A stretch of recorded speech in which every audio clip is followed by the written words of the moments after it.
साथ में धन संपत्ति भी सौंप दिया। वो लोग देश के नागरिक होकर और 90% देश के नागरिकों पर शोषितों पर शोषण करना शुरू किया। इतनी बातों हमने कही थी, मिर्ची लग गई।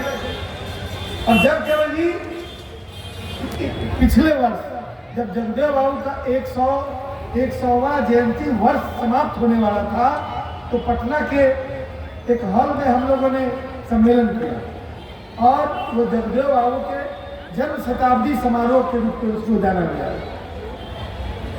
उसमें हम लोगों ने कहा और उस आवाज को बुलंद किया कि आज हर व्यक्ति यह आत्मसात करे और सोचे कि देश पर कौन लोग बैठे हुए हैं।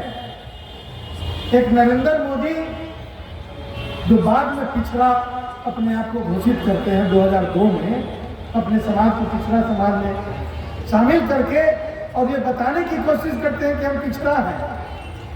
लेकिन सच क्या है? सच है कि वो वही 10% लोग हैं जो लोग 90% पर राज कर रहे हैं और चंद बड़े पूंजीपतियों को मिलाकर और दिग्भ्रम पैदा करने की कोशिश कर रहे हैं। जैसे अभी जादू आप देख रहे हैं, ऐसे ऐसे जादूगर हैं कि यहाँ पर हाथी रखा हुआ है उसको भी गायब कर देंगे। उसी तरह का खेल खेला जा रहा है। काम वही किया जा रहा है जो दो चार बड़े उद्योगपति मित्र उद्योगपतियों को जिससे मदद की जा सकती हो, लेकिन आवरण ऐसा चढ़ाया जा रहा है कि जैसे देश के आर्थिक व्यवस्था को सुदृढ़ करने वाले, देश के जितने बड़े बड़े कॉन्ट्रैक्ट हैं और विदेश से खरीदे जाने वाले सामान हैं, सबका एजेंट और सबका कॉन्ट्रैक्टर वही 4 लोग हैं, वही 2 लोग, और दूसरे के पास कहीं सुनने को भी नहीं मिलता। ऐसी स्थिति बनाई जा रही है कि तू ही एक धनवान है गोरी, बाकी सब कंगाल। और इस देश को उसी रास्ते पर ले जाने की कोशिश हो रही है। मैं देश में मुझे घूमने का मौका मिला, 15-20 देशों में घूमने का मौका मिला, भारत के विभिन्न राज्यों में घूमने का मौका मिला। मैंने अभी तक कभी इस तरह का मेला नहीं देखा कि जो शहीदों के मजारों पर लगते हैं। कि मैंने जुमले में सुना था कि शहीदों के मजारों पर लगेंगे हर वर्ष मेले, वतन पे मरने वालों का ही आखिरी निशान होगा। और जहानाबाद वालों ने, कुर्था वालों ने और समाज के 90% लोगों ने इसको अक्षरशः यहाँ उतारने का काम किया। मैं राजस्व मंत्री था, अखिलेश जी ने हमसे संपर्क किया और उसके पहले मैं सुनता रहता था कि यहाँ पर एक मेला लगता है। मैं सुधा जी के उपचुनाव में आया था तो मुझे बताया गया था कि यहाँ के मेला लगता है। मैं उस समय मेला के उस चित्र को अपने मन में नहीं उतार पाया था, लेकिन पिछले दिनों जब अखिलेश जी ने संपर्क किया और उन्होंने कुछ प्रशासनिक मदद चाहिए तो मैंने उसके स्वरूप के बारे में जानना चाहा। तो मुझे ऐसा लगा कि इस मेले से रोजगार भी मिल रहा है लोगों को। इस मेले में वैचारिक बातों के लिए भी मजमा लग रहा है और उस व्यक्तित्व जिसके बारे में हमने इतने लंबे समय से चर्चा हो रही है, उसके प्रति श्रद्धांजलि अर्पित की जा रही है। ऐसा मेला मैं नहीं जानता कि देश में कहीं 3 दिनों का मेला लग रहा है। मैंने अखिलेश जी से कहा कि मैं मेला समिति का बिहार का अध्यक्ष हूँ, राजस्व मंत्री के रूप में। बिहार में जितने भी मेले लगते हैं उस सबका कहीं भी कोई फंडिंग होता है या अनुमति मिलती है तो वो उसी विभाग से मिलती है। उसकी एक कमेटी है जिसका अध्यक्ष राजस्व मंत्री होता है। तो मेरे दिमाग में आया कि मैं आने वाले दिनों में इस मेला का राजकीयकरण करूंगा और इसमें पैसा भेजकर इस मेला को और सुसज्जित और संगठित करने का प्रयास करूंगा। और देखिए ये 15 दिन में नहीं हुआ। अब इस बीच में मुझे शिक्षा मंत्री बनाया गया, फिर उसके बाद क्या हुआ बताने की जरूरत नहीं। लेकिन मेरे दिमाग में ये बात है, बहुत सारी बातें जो मेरे दिमाग में थी मैंने राजस्व विभाग में कर दिया गरीबों के लिए लंबी लाइन खींच दी गई। आम आदमी का दाखिल खारिज और विभिन्न कार्य होने लगा।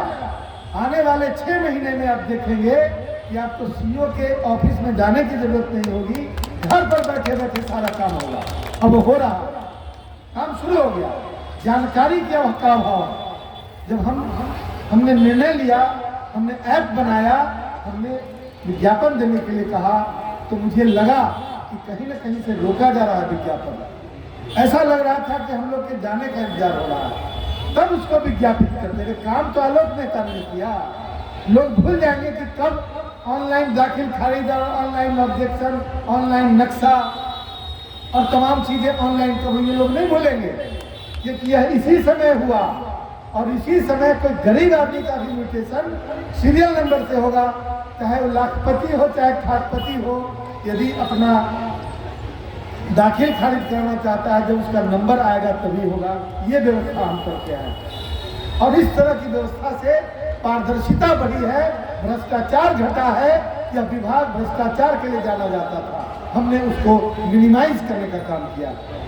तो मौका जब मिलता है तो मन में जो होता है वो करता है।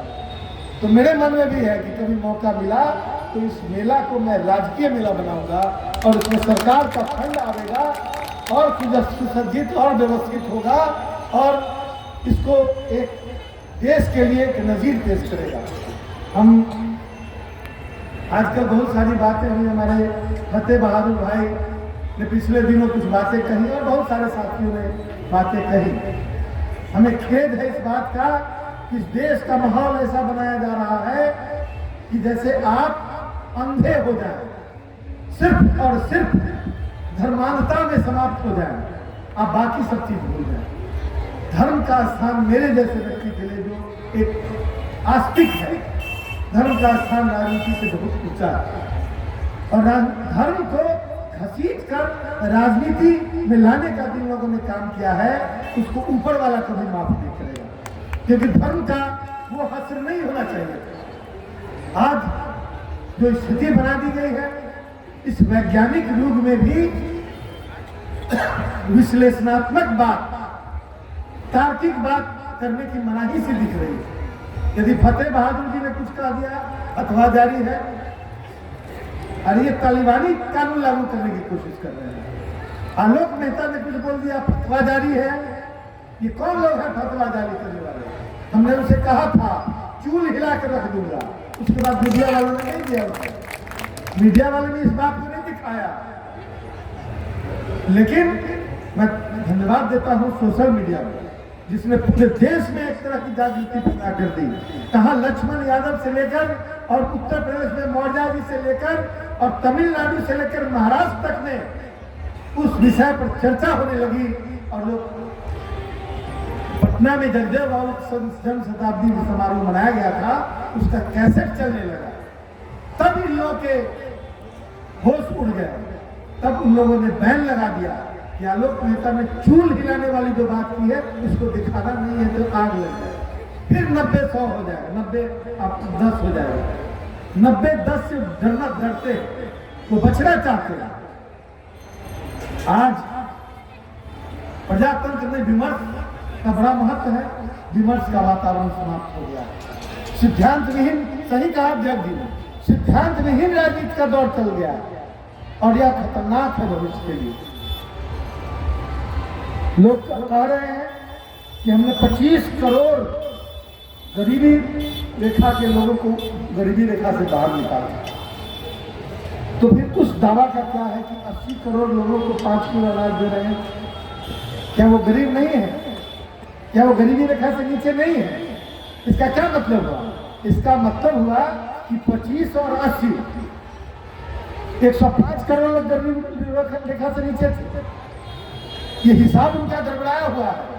यदि इस हिसाब के बारे में ठीक से जानना है तो सुब्रमण्यम स्वामी का एक इंटरव्यू है, उसको देखें तो समझ में आ जाएगा कि उन्हीं की पार्टी के लोग उनके बारे में क्या बोल रहे हैं। इस देश को नई गुलामी की तरफ ले जाना चाहते हैं और लेकिन हम लोग को भी सतर्क होने की जरूरत है। हर जगह जगदेव बाबू की जयंती मना रहे हैं, हर जगह शहादत दिवस मना रहे हैं, अपनी वोट जाके वहीं दे देते हैं। तोते की माँ ने तोते को सिखाया, बहेलिया आएगा, जाल बिछाएगा, दाना डालेगा, भूल से उसको फंसना नहीं। तोते ने उसको रट लिया, तोते ने उसको रट लिया और गाना गागा के, गीत गागा के उसको इस बात को याद किया कि बहेलिया आएगा, जाल बिछाएगा, दाना डालेगा, भूल से उसको फंसना नहीं। और ये गाते गाते बहेलिया आया, जाल डाला, दाना डाला, जाल बिछाया, उसने जाके तोता फंस गया। और फंस गया, उसके बावजूद गीत गा रहा है कि बहेलिया आएगा, जाल बिछाएगा, दाना डालेगा, भूल से उसको फंसना नहीं। हम लोग क्या कर रहे हैं? जगदेव बाबू की बात करते हैं और ऐसा लगता है कि 100 में 90 हम लोगों ने रट लिया है,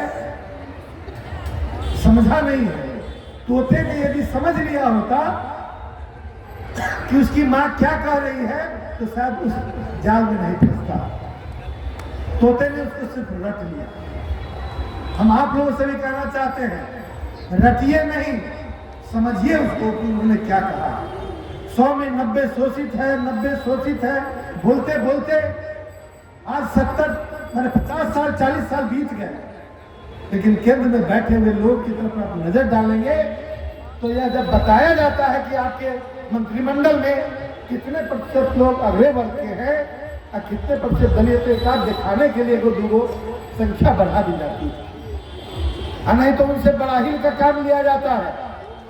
वो लोग पिछली पंक्ति में भी नहीं बैठ पाते, वैसे लोगों का चेहरा दिखाकर वो वोट लेना चाहते हैं। आज एक जमाने में लड़ाई होती थी, तीर कमान इकट्ठा होता था, भाला बर्छी इकट्ठा होता था, गोली बंदूक इकट्ठा होता था और तब लड़ाई होती थी, लड़ाई हम जीतते थे। आज की लड़ाई वोट से हो रही है। आज का भाला बर्छी और बुलेट क्या है? वोट है। और वोट में वो मारक क्षमता है जो बुलेट में लगी। उस वोट को इकट्ठा कीजिए। यदि 100 में 90 जगदेव बाबू के प्रति यदि हृदय में आस्था है, हृदय में सम्मान है, तो उस वोट को इकट्ठा कीजिए, उस गोली को इकट्ठा कीजिए ताकि दुश्मनों से आप लड़ सके समय पर। और आने वाले दिनों में वैसे फिरका प्रस्तावों को अपराध कीजिए और अपने विचारों का शासन स्थापित करने का काम कीजिए। इन्हीं शब्दों के साथ आज जगदेव बाबू के चरणों में श्रद्धा सुमन अर्पित करता हूँ। और मैं आज के इस मेले में अपने पहली बार आया हूँ। मैं आप सब लोगों को ढेर सारी शुभकामनाएं देता हूँ कि इतने वर्षों तक बिना किसी सरकारी मदद के लोगों ने, समाज ने, पार्टी ने इस मेले को बरकरार रखा। हमें पूरी उम्मीद है कि आने वाला दिन यदि हमारा होगा तो मेला और सुसज्जित होगा और व्यवस्थित होगा। बहुत बहुत धन्यवाद। जय हिंद, जय जगदेव।